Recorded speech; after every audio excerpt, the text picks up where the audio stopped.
Hello and welcome to our new feature on the FateMaster YouTube channel, and this is our Empire Club podcast. It is hosted by yours truly and GM JB. JB.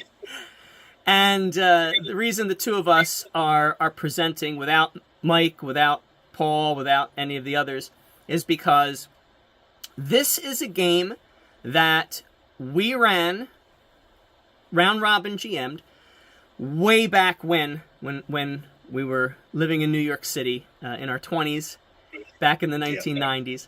And my 30s, right? Yeah. And it was our flagship role-playing game. So, Jonathan, as our cold open, I would like to read this email, a letter, that I wrote to you and the other members of the gaming group almost 20 years after the game concluded, when I was trying to rid myself of so much paper that I had in my house, most of it which was role-playing notes. So I was scanning all of my old role-playing materials into PDFs, and then what I would do is I would save the PDF on a flash drive, but in case I lost the flash drive, I emailed the PDF to myself and all of the other people who played each of these games. And so this way I would have a backup in my email client, and if for some reason my email client went defunct, at least the other people that played in the game would have in their email client this PDF so that it would never get lost. All right, so this is an email, JB, that is dated April 26th, Friday, April 26th, It's an email. It's an email dated Monday, December 19th, 2016. So this is already a very long time ago, all right? And the title of the email is The Empire Club. And it is sent in the to box. It is you. It is Tom. It is Michelle. It is Jason. It is John, the other John. And it is George. All right? And it's entitled The Empire Club, and it reads as follows. This is the game that represents, for me, the pinnacle of the role-playing experience. What I like to call our golden age. I've played campaigns that were longer, campaigns that were more expansive, campaigns that were just as fun. But there is something about this campaign that represents, for me, the Plato's cave of role-playing. Maybe it's because we all brought 110% to the table. Maybe it's because we round-robin GM'd the GMing duties, allowing our creativity to feed off of each other. Maybe it's because we ran 50 neat episodes with a grand finale, and it was grand. Maybe it's because Danny the Killer Mac sacrificed himself in the end. Whatever it was spectacular, and I will always remember this game and this group of players most fondly. I present to you the Empire Club.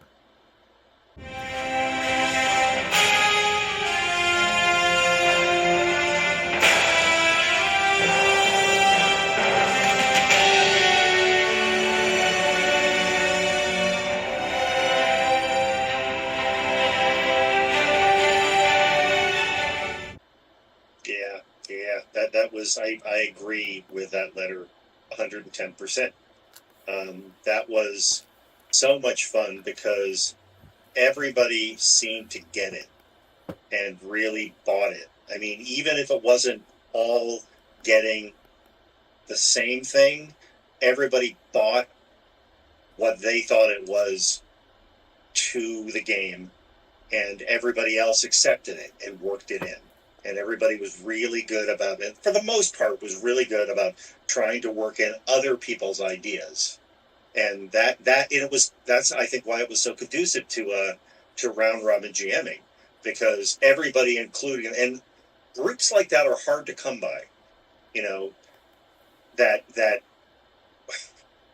groups like that are hard to come by, that you really get the people in the group who at that moment, at that time, are totally on the same page as far as wanting to get the stories and the excitement and share it with everybody. And that's what I loved about that. But I think, as you pointed out to me previously, that didn't start out. There was a beginning to that, like a prequel kind of attempt that didn't quite work. But it was, it led into this really fantastic game that we. Before you even talk about that, we should actually talk about the gaming system that we used to run both your original version of the game and then the game we ended up, the version we ended up as our flagship game. We used the Champions system by the Hero system, I believe is the name of the company. The company, the game system's called Hero Systems, and it was Champions, but it was a Champions that was geared toward street level action, I believe. Street level action, and they had come out with an official supplement called Justice Incorporated, which was intended to give you ideas on how to create characters that were suited for 1930s two-fisted pulp heroes. And yes, we didn't even have the supplement, but we knew of the supplement. And the supplement, we knew, well, you folks knew of the genre because of the supplement. I didn't know of the genre. You know, we were young. I was 20, I was 24, 23, 24 when I met you folks. And I didn't know what pulp was. I mean, you were all talking about pulp this, pulp that, and I was like, what is pulp? That's not entirely true, because you did know. You just didn't know what we were referring to, because you had been enamored with Indiana Jones and those movies. As a matter of fact, I don't know if you're going to be able to stick in a little excerpt, but you had made as a kid an 8mm Indiana Jones film that I remember seeing you showing us. I appreciate you coming by. You don't have a clip of the movie or nothing?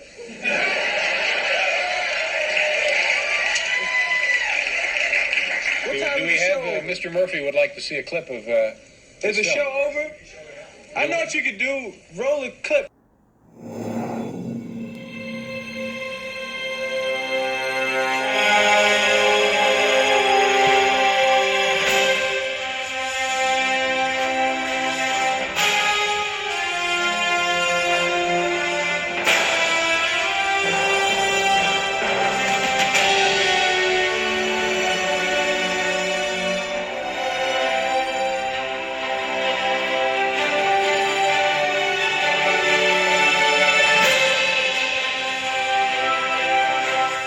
As a young kid, you were really, really into that type of storytelling, and you just didn't know what we were referring to when we called it pulp. That's right, fiction. And it was either you or it might have been Tom, the other guy who originated the round robin GMing with you, or it might have been Michelle. You know, but somebody said, "Oh, you know what pulp is? It's Indiana Jones," and I was like, oh, okay. And then I was right on board. So, all right. So, but actually, we had that conversation after you had run the first incarnation of this game with the previous gaming group. And I think I played one episode of that with you guys with a character that was that world's version of the same character I played in the second version that we played with the flagship group. And even though I had played in that first incarnation of the game, when we pushed that game aside and we returned to it a year later or something in its second incarnation, I still protested. I still was like, I don't know what pulp is, and that's when you guys said, yes, you do. It's Indiana Jones. Right. So I was kind of playing that first incarnation blind. So let's talk about the first incarnation, and I'm just going to let you tell your story about who was involved in that game and how that came about and so forth. Well, I got the idea for the story because I had watched a couple of films by Studio Ghibli, or Ghibli, sometimes people pronounce it, but I always pronounce it Ghibli. And so I had watched one of the films was called Poco Rosso, which is the Red Pig. The Red Pig, yep. And it is a little bit of a strange film because the main character is disguising himself as a pig. So he's a anthropomorphized pig that is a pilot and an adventurer and doesn't want to let on to who he really is. But it's set in like the 20s or early 30s, and a lot of it has to do with basically like sky pirates in the 20s or 30s, and it reminded me actually a lot of a TV show called The Tales of the Gold Monkey. Yes. But I loved that background, and I decided because of Studio Ghibli, the way that they presented it in that movie, or Miyazaki presented it in that movie, you weren't exactly sure where they were always talking about. I think it was supposed to be the Mediterranean, but I decided I wanted to make up my own world that was like the 20s or 30s, but wasn't specifically our background are. So I could be free to just make up anything I wanted to, which sounds great. So I made up a world. As a matter of fact, I have a little show and tell. This isn't the completed map, but this is what whoops, upside down. This is what I came up with, which was basically supposed to be like the United States and then Europe. And notice how the United States is much bigger than Europe, and there's supposed to be like a northern continent there and a couple of southern continents. And I made up this land, and then in between there was supposed to be an area where there was this place called the Puzzle Islands, which was supposed to be my kind of South Seas. So yeah, the one thing I liked about that world that you created, that alternate universe world Earth that you created, was that you gave names to the land masses that were evocative of their real names, but it wasn't. So instead of like the United States of America, I don't know, it was like the United Nation States of Vespucci or something like that. I called it the League of Sovereignties. The League of Sovereignties. Right, the League of Sovereignties, which to me was like the League of Nations, but still it was the United States. Yes. And so it was supposed to be like us, and then there were all sorts of European-sounding names. As a matter of fact, I think I slipped in, there's a Marx Brothers movie that talks about a country called Fredonia, and I actually slipped Fredonia into the European map. Hail Fredonia, land of the... Yeah, right, so I slipped that in, plus whoever their villainous counterpart was, so I slipped both of them in. I never knew that. That's fantastic. Yeah, they were actually in there too. But so I made up a Germany and right. What was that one called? Like Alemania, right? I may have called it Volcania or something like that. Yeah, right. Okay, gotcha. Something rough sounding or militaristic, and so I made that up. And I had everybody write up characters in it, and everybody had the proper characters. And we had other players in that too. There was Manny. Do you remember Manny? Yep. And even Peter. I think, was in that. Edgar. Peter was in it. Edgar was in it. Peter was in it. Yeah. Yeah, because Peter made a joke about one of I got kind of sad that I showed my map and with all the names written on the countries. One of them was called Pinosia, which was supposed to be like a southern continent in Europe. And he said, "Look, your Africa is really small," and it kind of looked a little phallic. And he said, "You're calling it Pinos." And I hadn't even thought of it, and I was like, "Oh God, I got to change that name." So let's talk about who the character. That's annoying. So let's pause there and talk about who the unless it's not an appropriate point, but who the characters were for the game. So Peter, do we remember who Peter played? What kind of character? Who Peter played? All right, I remember what Jason played. So Jason was in both incarnations of the game, and I remember that Jason played someone from your world's version of Germany, and he had been a soldier in your world's version of World War I, Right. And now he didn't like the way his nation was going during World War II, and he kind of like jumped ship, but he was still like a militaristic character, and he was joining the party of adventurers, to fight against your world's version of the Nazis. So I remember that. And who else go ahead. Manny played a pilot. Okay. Manny played a pilot, I remember. He was like the adventuring pilot. And Manny was not in the second incarnation of the game, so that left a spot open for the pilot character. Yeah, exactly. All right, so that was Manny, and who else? Edgar. What did Edgar play? I can't remember what Edgar played. I remember what Hardy played. What did Hardy play? Hardy played Man Mountain Marco. He played this big, I think that was his character, Man Mountain Marco, I thought, because he played the same name in another game, but it was supposed to be like a real rough, like big, strong guy. I don't know what Michelle played. Michelle was not in that game. She wasn't in that. She had not, we had not met her yet.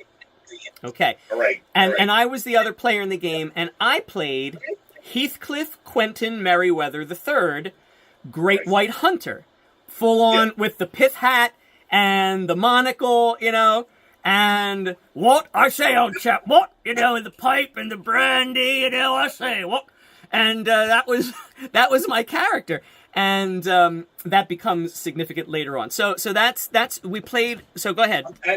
As a matter of fact, that's one of the reasons why I came up with a mythical, the gun company. I was thinking of.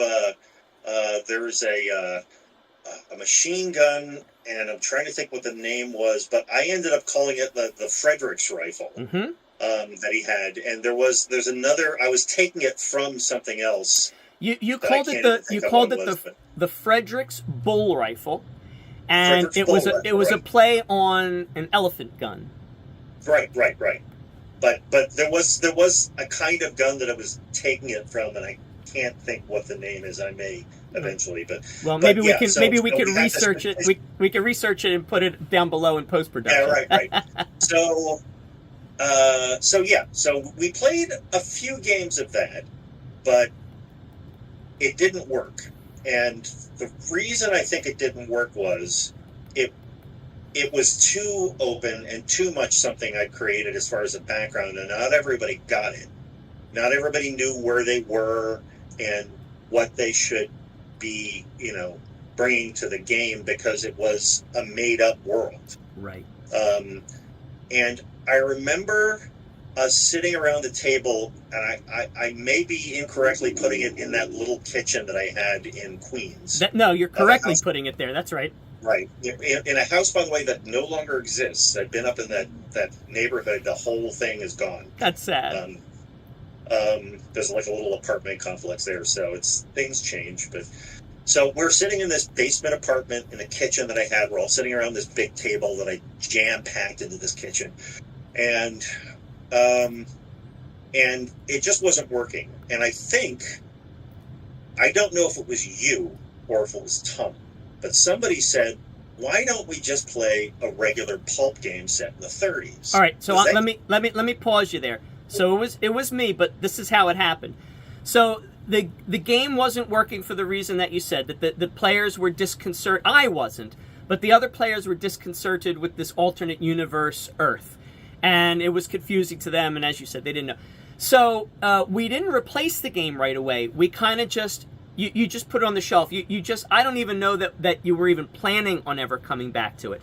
You put it on the shelf. You said, all right, let's move on to something else that we can all, get behind.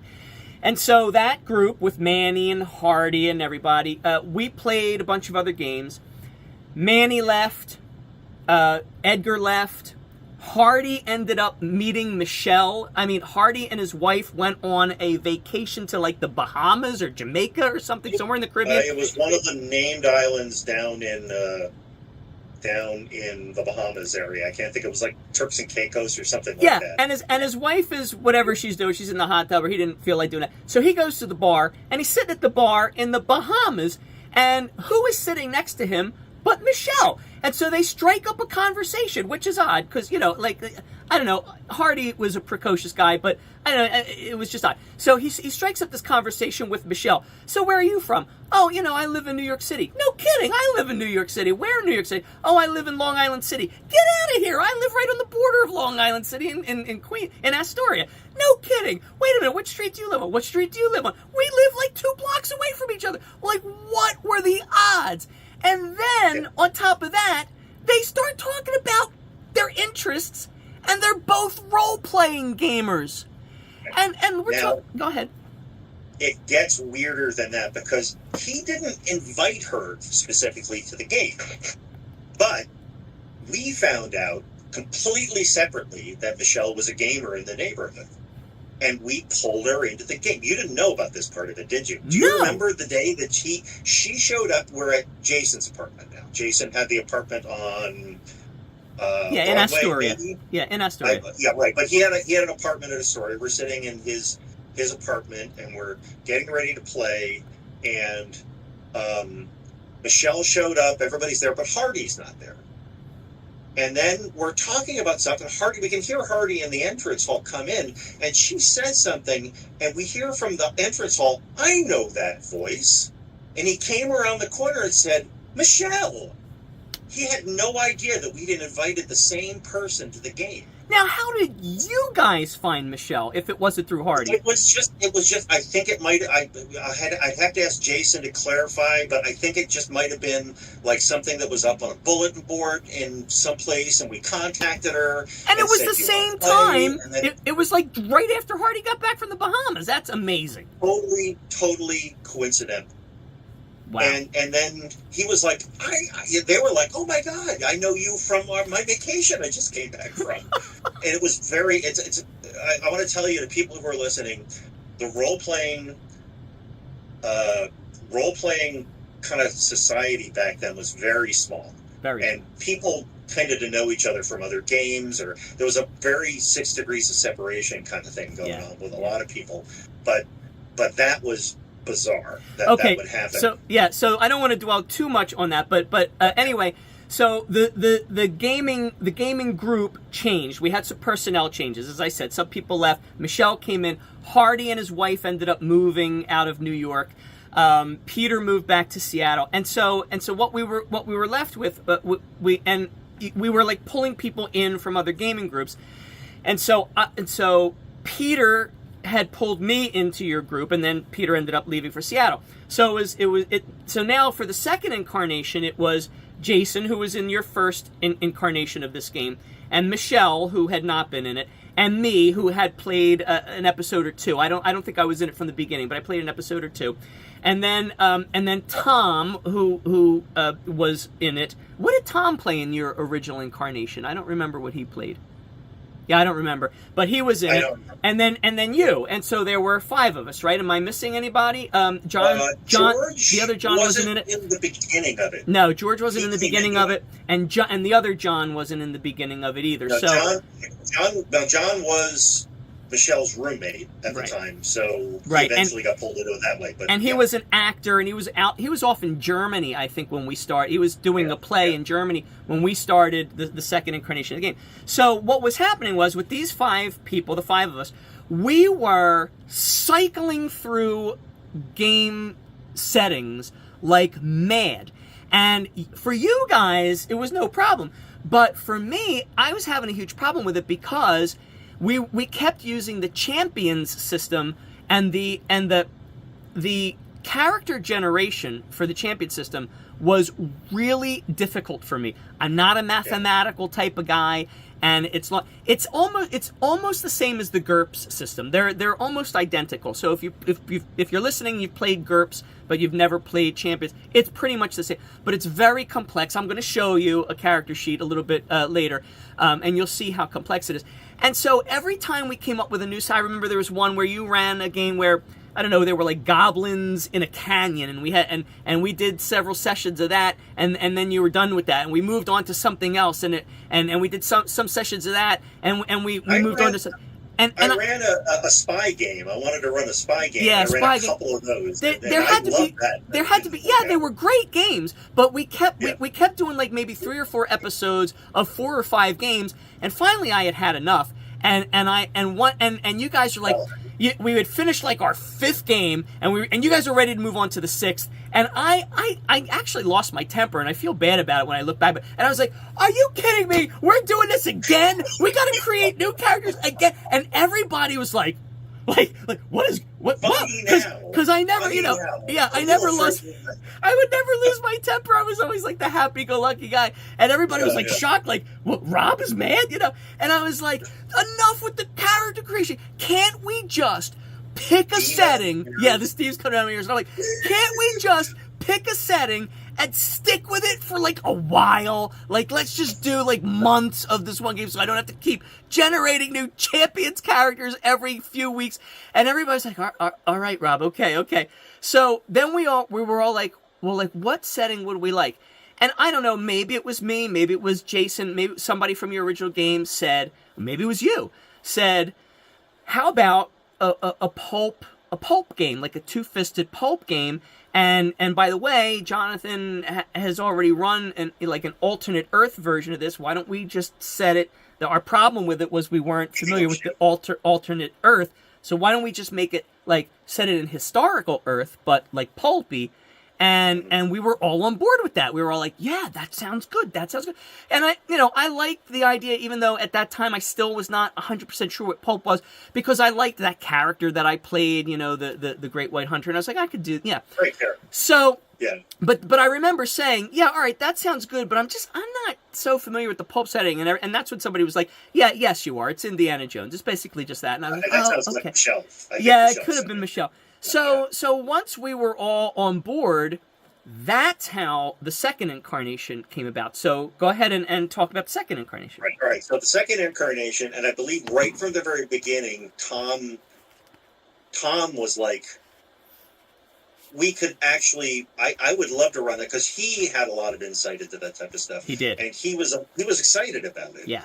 And I think we decided at that point that we were going to trade off game to game. And I think even in the very beginning, I'm gonna pat myself on the back here, because I think I said it would be cool because we could actually have like a cliffhanger at the end of each session, and then the other guy picks it up and runs with it with the cliffhanger. Because in my mind, the whole idea of, I think we've explained this before in some of them, where you have the characters go off a cliff in a car and they're obviously going to die, but then somehow get out of it. That you find out in the next episode of the Empire Club that they had actually dived out of the car at the last minute, and the car goes off and they didn't get killed. Let me stop you there for a second. So the cliffhanger idea, you ported over from the original version of the game, and the reason I know that is because I came into the original version of the game maybe an episode or 2 in, maybe 3, maybe 4 episodes in. I was only there for the last couple episodes of that game, but you guys were explaining to me what that original incarnation of the game was about, and you said to me it ends on a cliffhanger, and I was like, and so that's why I named my character Heathcliff. Oh, okay, all right. I never knew that. I never told that to anybody. So that's how I know that the cliffhanger part was a holdover from the original incarnation, but you added on top of that the idea to round robin GM it. There was also an element of that game which was supposed to feed into the idea of two-fisted adventurers that succeed where nobody else can, because that was the rules had 3 6-sided dice. I think you were rolling. Yeah. And you had to hit a target number.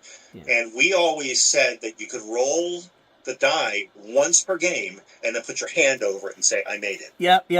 What was that? Yeah, Hardy came up with that idea. He's like... Right, yeah, he did. And then we actually came up with an alternate game rule a little bit later, which was not too much later, which was the villain could also go too late. Too late, right. The villain could trump your... Yeah, he could put his hand on top of yours. Yeah, that was brilliant. That was like... it was like a fate point before any role-playing system had come up with the idea of fate points. You know, it was like an action point, something that to give the player more agency over the story. And I thought that was brilliant.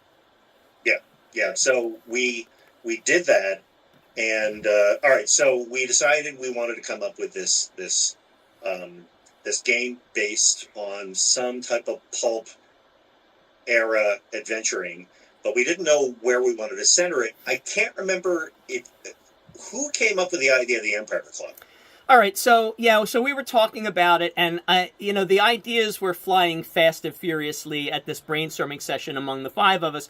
So it's hard to say who came up with the idea, but someone suggested, because we were all living in New York, that we set the game, that the headquarters of our club, of our gentlemen's club, our social club, be headquartered in New York, but that every other major city around the world has a chapter, so that we would make it a globe-trotting adventure, and no matter where we were, whether we were in Istanbul, whether we were in Nairobi, whether we were in Hong Kong, there would be an Empire Club chapter house there that we could use as our headquarters while our story arc in that particular setting was going on.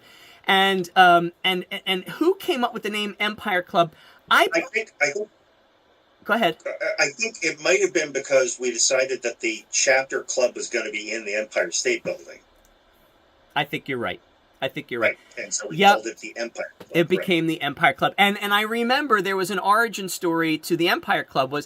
There were a group of gentlemen adventurers, and they wanted to create a social club, a gentleman's club for other gentlemen adventurers. And there was a race between these founding members to see who could found a chapter house first, in London or in New York. And it turned out the New Yorkers won, because the players were New Yorkers. So it turned out that the New Yorker adventurers won, but they only won by like a day or a week or something. And they established the New York City Empire Club in New York City, and a second chapter house was established in London. And those were the two first Empire Club chapters. And then after that, others started cropping up around the world. And we decided that the founding members were very famous pulp characters like Doc Savage. Who is the Shadow? Lamont Cranston. Sherlock Holmes. Sherlock Holmes was in the UK version of it, and just big adventure names from pulp stories like that. And we did that. We did that, Jonathan, because where did we borrow that trope from? That our heroes would cross paths with the other pulp heroes from literature and film and stuff like that. I don't think that was originally our idea. That was like a meta trope of neo pulp or something. I think there was an author, his name eludes me now, and he wrote some pulp stories. They started out as gaslight novels from the 1800s, but they proceeded all the way through into the pulp era. And he connected all of these heroes of literature and film together in a common thread. His name is eluding me, but I'm going to find it in post-production and put it below. And I think it might have been Tom suggested that we do that we borrow that meta trope. Yeah, right. So go ahead. So we did that, and I think there was a rule as part of the story that you had to tell some adventure that you'd been on and then be accepted into the club based on your tale of what you'd gone through. And then we started making up characters that would necessarily be in that club. All right, so let's stop there. Yeah. So the premise was that you and Tom were going to take turns round robin GMing this on a session to session basis, and you're going to leave each session off on a cliffhanger to challenge the other GM and see what he would do with it. So now you and Tom were faced with another challenge, which was you're both going to be GMs, never on the same day though. You know, you're going to be GMs on different game days. So what do you guys do when you're not GMing? And so how did you guys solve that problem? We solved that by, well, first of all, each one of us had our own character. But then we had to come up with a reason why the character wasn't in that story. I think we just played it by ear. We were like, my character get knocked on the head unconscious, and then he wouldn't be in the next story, or his character would have something that he had to take care of because he was a businessman who ran an arms manufacturing company, and so he wouldn't be. I mean, we would just have to play it by ear to see why we weren't in the story that week. Right, but then his character was. And sometimes all it really was your like if you were GMing, your character was there, but he was just like in the background. He just didn't have the PC injection that day, and so he would lend his two fists if we went up against a group of adversaries, but that was really about it. And he wouldn't drive the story forward. The other players would drive the story forward. And same with Tom's character. So what I liked about your guys' characters was you both carefully crafted characters that were suited to that sort of in and out of the story mechanic. It wasn't like your character had a skill that was so specialized that if you weren't playing him as a player character, we were at some sort of disadvantage. Right. I'll let you talk about your character, but let's start with that. Let's talk about your character, your player character, for when you were playing at the table and Tom was running the game. So tell us about. We had other characters we would come up with. I would anyway, but my character, the first idea I had was I need somebody who would be globe hopping, and I was originally thinking just that he was like a boxer or an athlete of some kind, but then I thought a big thing back then were daredevils who would do life-threatening things. Barnstormers. Be famous for it. Barnstormers. Right. Barnstormers too. Right. He was also a pilot, but he was a daredevil. Yeah. A daredevil pilot in this case. And you've often joked about the John Bensley name-o-matic, but I think he was the first one, and I just liked the idea of Max. Yeah. And then the last name, Galahad. Yeah. And I was like, Max Galahad. And eventually it became, we decided his full name was Maxwell Aloysius Galahad, that he was an Irish kid.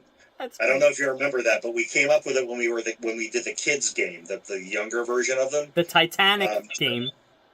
You're right. So, no. There was one after that where we played, we were like... we were children. We were like 10 years old. Yes. And we were at Coney Island. Yes. And so Max Galahad, and he was supposed to be a two-fisted adventurer that really didn't think much when he got into trouble. And I loved that idea because I didn't have to think much about what he was going to do, and he was totally motivated to just I think we were talking about him being an adrenaline junkie, that he loved to just do stuff to get into trouble. And so I didn't have to think much about where I put him or when I took him out, and he was a pilot, so he could get you places too. So he could be like the drive to get you to another country, or the impetus to get you places. But he could also just help defend in the background when, as you were saying, we switched up as GMs. And you're right, Tom's character. Why don't you talk about Tom's character? He sure. Tom played originally a character by the name of Benjamin Gray. Benjamin Joseph Gray. I only discovered that today as I was reading through the old notes from 30 years ago. And I said, oh, how about that? Benjamin Gray's middle name was Joseph. And Benjamin Gray was the heir to the Gray munitions empire, the Gray munitions fortune. And he was he eschewed guns. He actually hated guns, even though his family owned this gun empire, had built their fortune on manufacturing guns. And so he only would rely on his two fists. And so there wasn't much more to the character's mechanical build, which again was helpful, so that when Tom was running the game, we would make Benjamin Gray an NPC, and he would help out in combat. We'd just give his character a round at fighting the villains. We'd roll some dice, or the GM would roll some dice, Tom would roll some dice, and that would be it. And then we'd move on. So he wasn't integral in the storytelling, just like your character Max Galahad wasn't integral in the storytelling. They were helpful to have around. Your character also had a plane, so he was our transportation, the Bellerophon, which crashed so many times. I think by the end of the Bellerophon 3, we had the 4, Bellerophon 5, and so he was like that. Yeah, he was a two-fisted character, and he just had contacts, he had resources, he had wealth, and that helped us. But other than that, he could come in and out, with the PC injection. As it suited us, and that worked really well.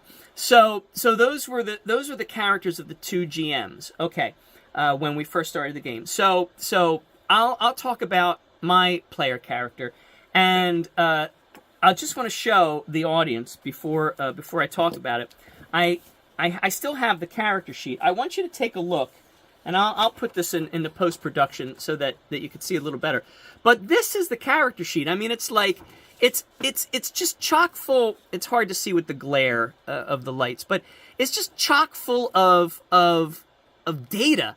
And that's why it was so frustrating to me to keep having to make these characters up, because there were stats that you rolled, stats that you point bought, and then there were stats that you calculated based on the stuff that you had rolled or point bought.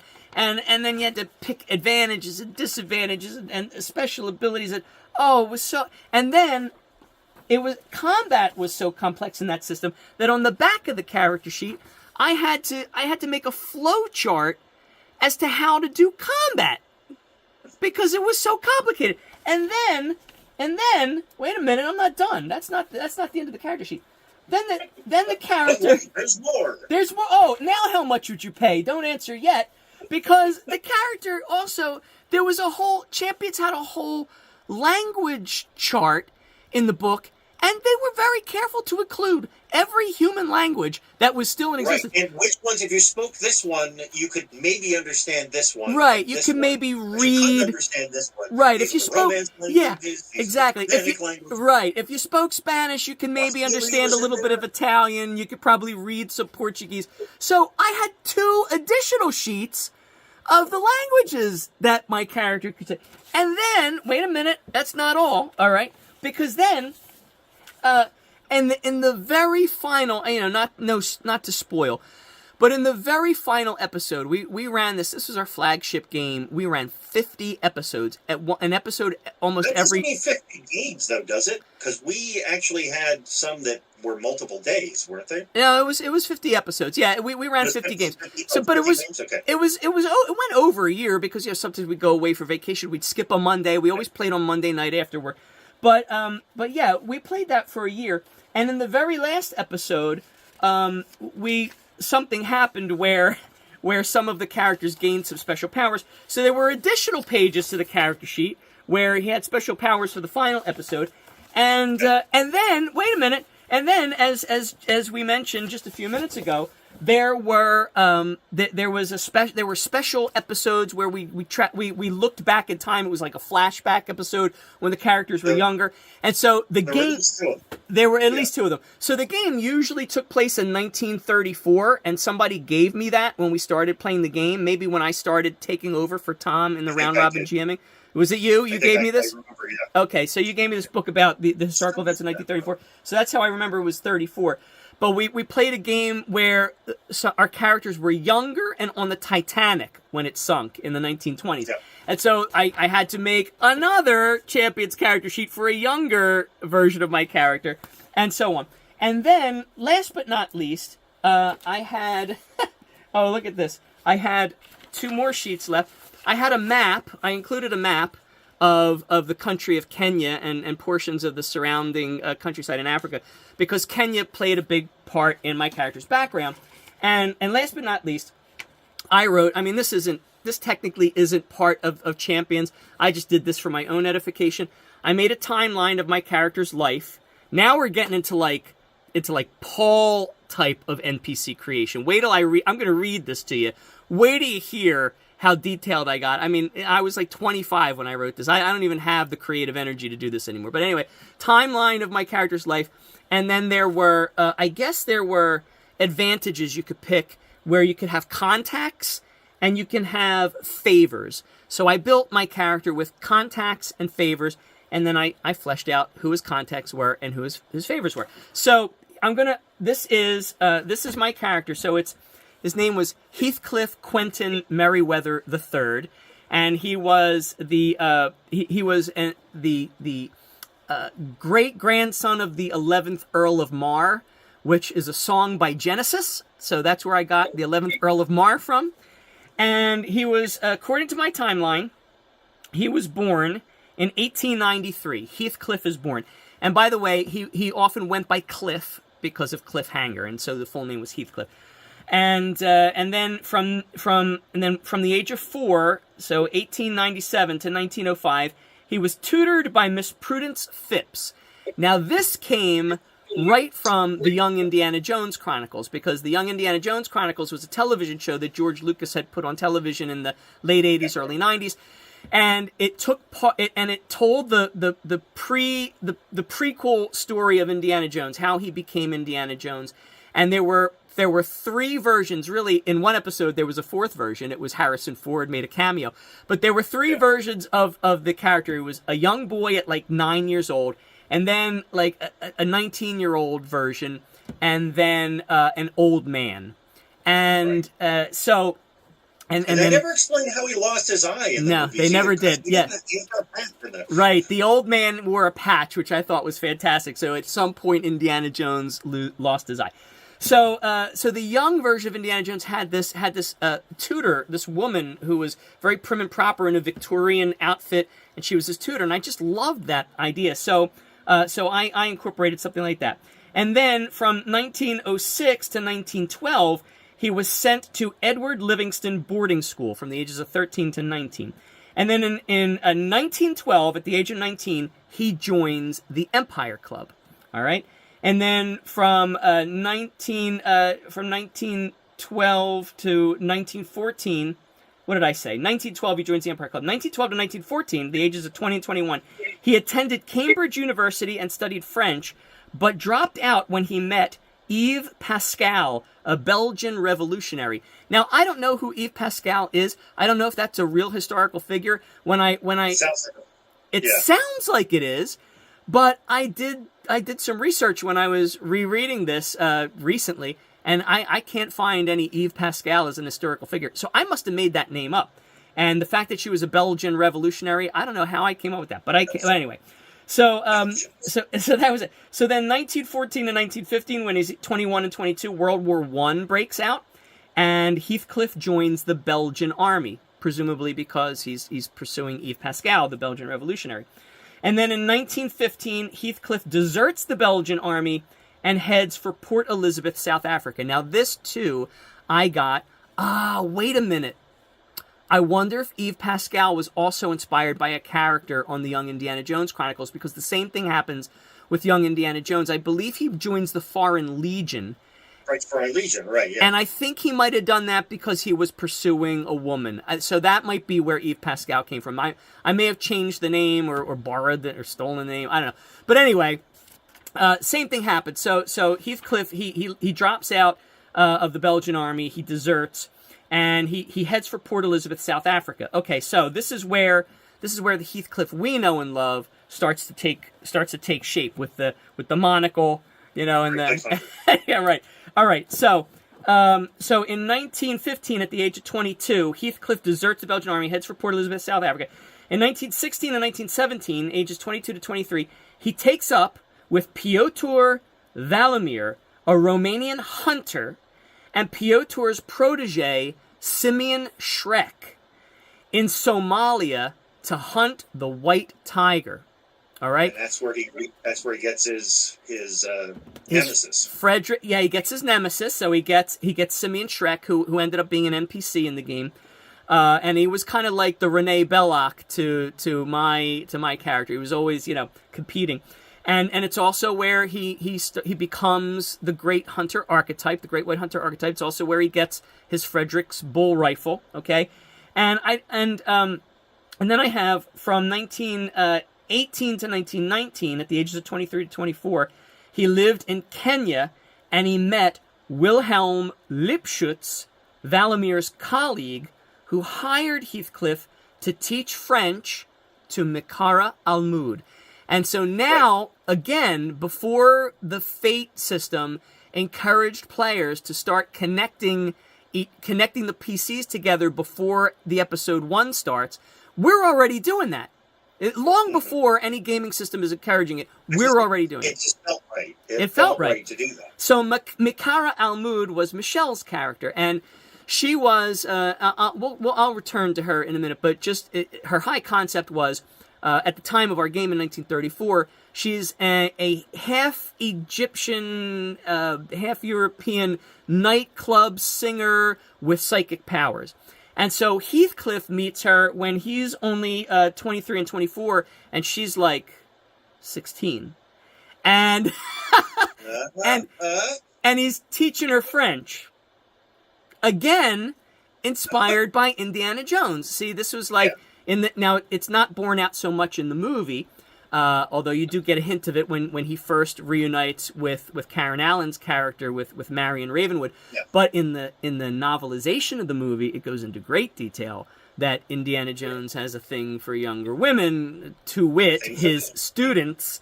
As a matter of fact, in the scene in the movie where Marcus comes to visit him and he says, "They want you to go for it. They want you to go find the Ark of the Covenant." You'll notice in the movie, Indy comes out of his bedroom in a robe. Well, that's explained that in the novelization that one of his students is in that room. You never see it in the movie, but it's anyway. So this sort of summer spring romance. That was in Hollywood when they did adventures like this. That was a very common thing in Hollywood. You'd usually have an ingenue who was like 18, 19 years old. Right. Bogart and Bacall were way different ages, and as a matter of fact, I've heard someone tell me that a story about him having to meet her parents at one point and was like really nervous because he's like 35 and she's 19. Yeah. You know. Yeah. So I mean that was common. It was common, and it was a trope. So this is where my character first meets Michelle's character. And it's implied, I mean, we don't really say what the nature of their relationship was, but it's implied that they fell in love at that point when he was teaching her French as a young man.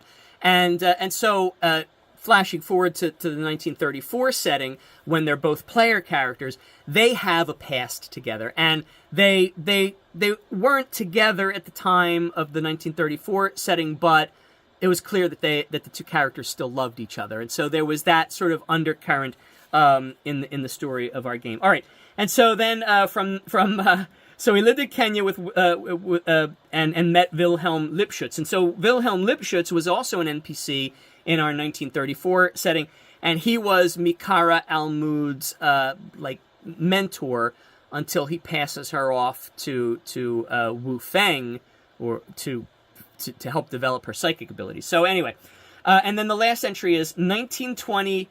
Et sequence and following, from the age of 25 on, Valimir dies. So this is Heathcliff's mentor. Piotr Valimir dies in a confrontation with the White Tiger, and Heathcliff begins traveling around the world in a variety of adventures hunting it. Now that part doesn't really make a whole lot of sense because it's a specific white tiger in Kenya that kills Piotr Valimir, his mentor.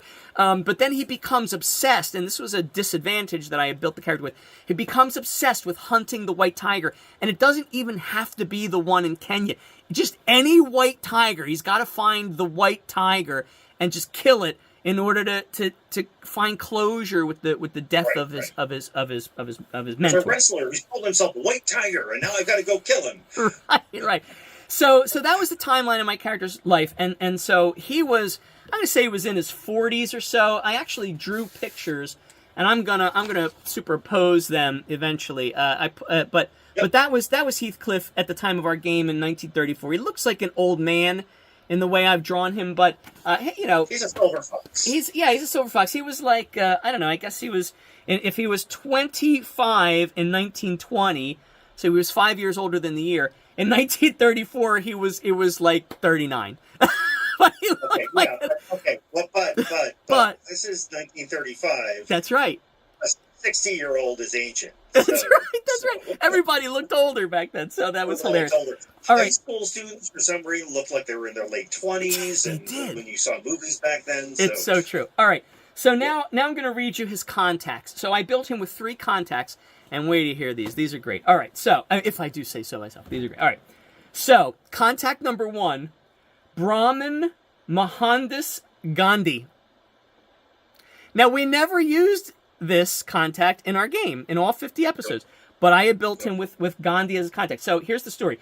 In 1914, Heathcliff dropped out of the University of Cambridge when he met a Belgian revolutionary named Yves Pascal. In a failed attempt to impress Mademoiselle Pascal, Heathcliff joined the Belgian army but was sent to Africa during World War I. In North Africa, he met a British soldier who informed Heathcliff that Boer, Dutch Afrikaner, guerrillas were planning an insurrection in South Africa in violation of the Treaty of Vereniging. In 1915, Heathcliff deserted the Belgian army to assist his countrymen in suppressing the Boer uprising. It was at about this time that the Mahatma threw himself into the struggle for elementary rights for Indians in South Africa and initiated the passive resistance movement. Although Heathcliff was a sympathizer with the Mahatma's movement, Heathcliff advocated violent revolution in light of the British colonists' success over the Boer guerrillas. He personally attempted, albeit in vain, to sway the Mahatma to take up arms against his Boer oppressors, but Gandhi turned Heathcliff onto the writings of Tolstoy and Thoreau. But Heathcliff scorned their passive ideologies. Although Heathcliff respected the Mahatma's movement towards satyagraha, which is truth and oneness, he remained steadfast in his position that only through violent uprising could change occur. So, we see that Heathcliff is a shooter character. I built him. He has the bull rifle, and his shtick is not so much the fists, but he's got a sword cane and a bull rifle. And so we see that this is where that sort of comes from. Okay, then, contact number 2, British administrator Lord Chester Creswick Rawlinson. Okay, so during his years at Cambridge, 1912 to 1914, Heathcliff served as an oarsman number 8 to coxswain and crew captain Chester Creswick Rawlinson, who is now Lord Chester Creswick Rawlinson, hereditary peer in the House of Lords of Great Britain's Parliament. Again, we never used this guy. The two were very close friends in Cambridge, and it was, in fact, Chester who introduced Heathcliff to Mademoiselle Pascal. But it was also Chester who tried, in vain, to talk Heathcliff out of leaving Cambridge to pursue his love-blind crusade to join the Belgian army. All right, again, just never used that guy. And last but not least, the third contact, again, no one we ever used. Okay, tribal leader Sari Begawak. Okay, so I wrote on an exhibition to Borneo. That's supposed to be expedition. On an expedition to Borneo in 1927 to hunt the white tiger, which was rumored to have been spotted in the rainforest around Mount... How he got to Borneo, we don't know, though. How did he get there? It didn't matter. He's a globe-trotting adventurer. You know, don't think too hard about it, damn it. It's Pope. Took a boat to Borneo. How he got tickets on the boat, we don't know. All right. You see this tiger standing on the side with a drink on the deck of the boat with a drink. You know, all right, exactly. All right, so it was rumored to have been spotted in the rainforest around Mount Kinabalu. I can't even pronounce it. Heathcliff came upon a village of the Dusans tribe of the Aboriginal Dayaks, led by tribal leader Sari Begawak. In exchange for gunpowder, which Heathcliff provided to the tribal leader, the village provided him with food and other provisions for his expedition. Now I got the word right, expedition. Although the hunt for the intended game proved unsuccessful, Heathcliff returned to the village with pheasants and a deer, which he shared with the tribe in exchange for their providing him shelter for a week until a terrible tropical rainstorm passed, allowing passage towards Southeast Asia. Chieftain Serebegawak and Heathcliff Nusaya Bindu, which means hairy hunter like the snowcaps, this is the name that the tribe gave him, inducted him. Chieftain. The chieftain named Heathcliff a hairy hunter like the snowcaps and inducted him into the tribe. All right, so those were 3 contacts that I paid for when I built the character. We never used them, and it's not your fault, and it's not Tom's fault. I don't even think I ever pointed it out to you guys, and it was my duty as a player to say, hey, you guys, I created these. Can you at some point integrate them into the story? But I don't think I ever did that. All right, and then last but not least, I built him with 2 favors. So here are the 2 favors. The first favor is the Maasai Bushmen of Kenya's Rift Valley. The Maasai warriors of Kenya's Rift Valley, led by tribal leader Kiamwitu, owes a debt of gratitude to Heathcliff. And a misplaced gunshot intended for the great rhino struck and killed the elusive and deadly arboreal python, which had been killing tribesmen for months and eluding even their greatest hunters. The tribal council of this particular band of Maasai warriors promised to repay Heathcliff for his prowess. He has yet to call upon the favor. Now, I think I might have, when I picked up for Tom as the second GM, and you left a cliffhanger with giant lizards, and I put us like in Africa, and there was a Nazi eugenics experiment turning lizards into giant lizards. I think I might have introduced the Maasai tribe in that. I'm not sure, but if I didn't, that never got used either. And last but not least, the second favor was Ernest Hemingway. So while living in France in 1924, Mr. Hemingway and Heathcliff met in a cafe, whereupon they found that they had both served in World War I as volunteers in armies foreign to their nation of birth.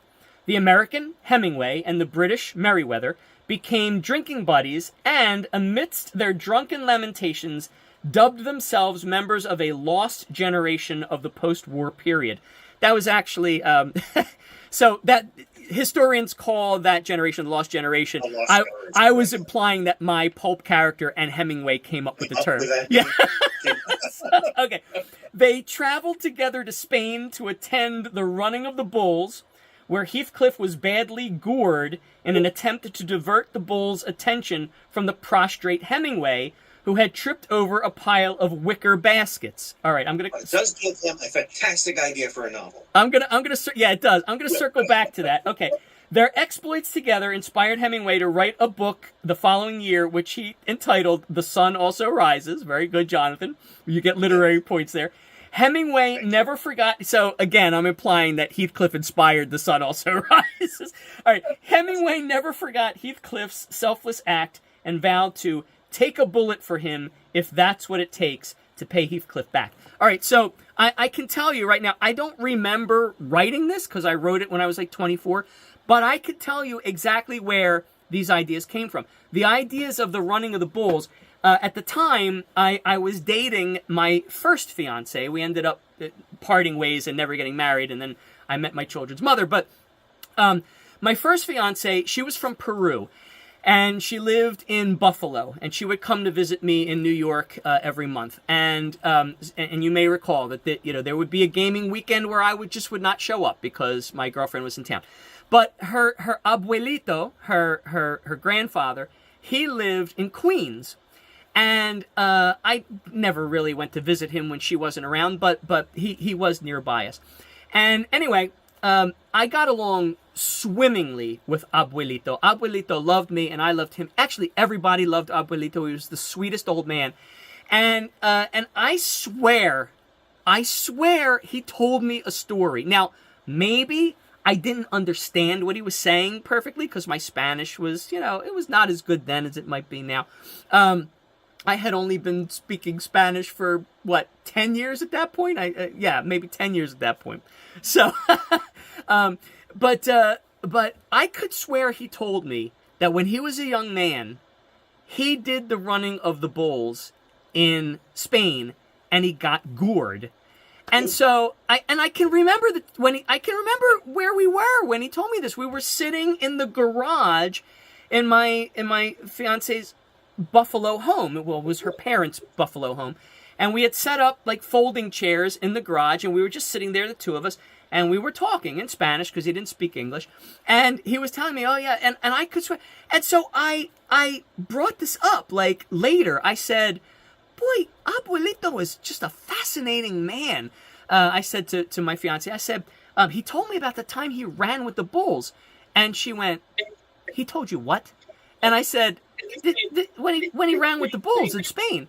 And she burst out laughing in my face. She said, Abuelito never ran with the bulls in Spain. And I said, wait, what? Are you sure? Maybe it's just a chapter of your grandfather's life you don't know about. She's like, no. And then she ran it by her mother, and her mother was like, what? My father never ran with the bulls in Spain. So I don't know if Abuelito was making up stories, if he was teasing me, if he was just a raconteur, or if I just didn't understand what he was saying and misunderstood him. But anyway, that I always thought that was so cool, thinking that it was true, that I made that part of Heathcliff's background. And the fact that Hemingway tripped over wicker baskets, that comes right out of Raiders of the Lost Ark, when Marion is hiding in the wicker baskets. That's where that came from. Yeah. So I could see, even all these years later, exactly where my inspirations came from, even if I don't remember the things I wrote. Yeah, there's things back then. I remember you talk about having energy to write and write and write. I had,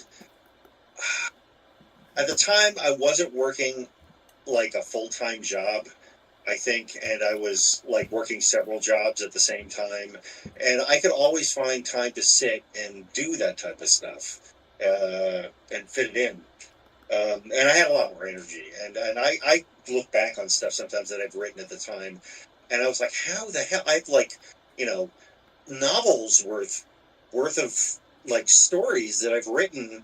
Not that I'm a great writer, but a lot of stuff that I've written, and I was like, where the hell did I have time to type this all out? Because some of it's even typewritten, where I think I got hold of somebody's a girlfriend's friend's typewriter. It was the old type of typewriter that was also like a word processor that you could put like a little floppy disk in, and I have stuff that I've just written and just tons of information about things, and I don't remember writing it. About a lot of different things. This game, but also other games that I've written, and it's amazing sometimes when you do that. It is. Well, we're going to have the opportunity with this podcast to delve into all your little notes, all your fine writings, all of the stuff.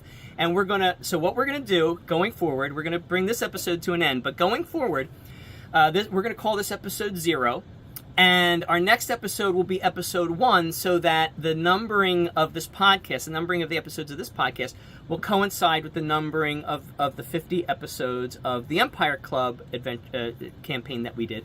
And each episode, we're going to read the 3-paragraph summary that I would always write at the end of every episode, and we posted it on GeoCities, which is a popular website back in the day. It no longer exists, but there is an info dump website called UOCities, where if you had posted material on GeoCities back in the day, you could still find it on UOCities, but it crashes very quickly. You're only able to view it like for so much time or so many clicks, and then it crashes, and you got to go back to it at a later date, and you can continue reading it.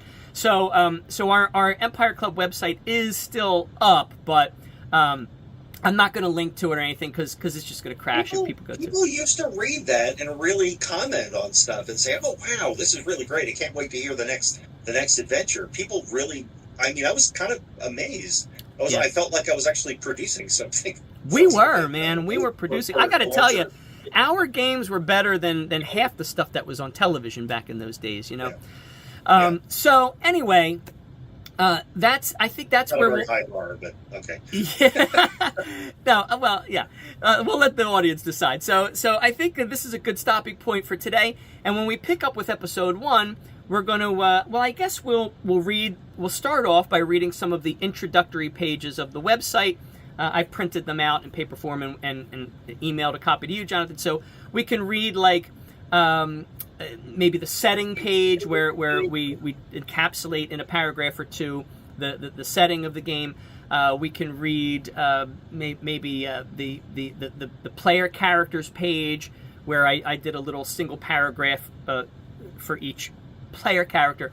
But then we're gonna start reading our 3-paragraph episode summaries session by session, and we'll take you through the episode recaps of our great flagship Empire Club Pulp game. So I can't wait, and we're gonna have a blast reminiscing. I know we're gonna have lots of laughs. It's good. We're gonna have it's gonna be marvelous, and I just hope the audience enjoys it as much as we will enjoy bringing it to them. So there you have it. All right, any final words, old chap? No, I just can't wait to get at some of the memories here. It was definitely it really was the most fun I've ever had with a role-playing game. It really was. Any part of my life, really. So I can't wait to get to it. Well said, old man. All right, very good. So we'll see you next time on the thrilling adventures of the Empire Club. Thanks, everybody. Thank you.